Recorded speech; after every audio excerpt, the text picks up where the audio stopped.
कर. सर्वांना माझा नमस्कार. आदरणीय शिक्षक, पालक व मित्रमैत्रिणींनो, आज मी आपल्या समोर गुरुपौर्णिमा या पवित्र व महत्त्वपूर्ण विषयावर 2 शब्द सांगण्यासाठी उभी आहे. गुरुपौर्णिमा या दिवशी भारतीय संस्कृतीतील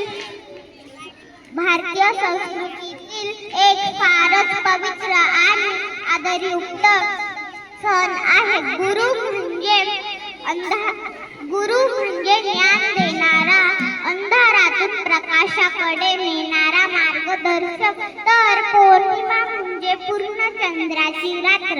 या दिवशी आपण आपल्या गुरूंना वंदन करून त्यांचे आभार व्यक्त करते. गुरुपौर्णिमा या दिवशी महर्षी व्यासांचा जन्म झाला होता.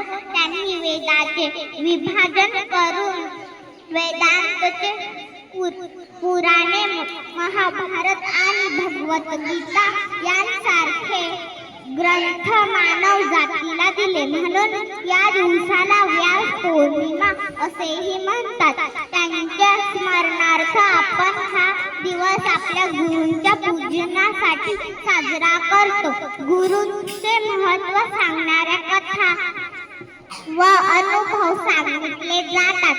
चला तर आपणही गुरु, शिक्षक, आई वडील यांना वंदन करून त्यांचे आभार व्यक्त करू. धन्यवाद.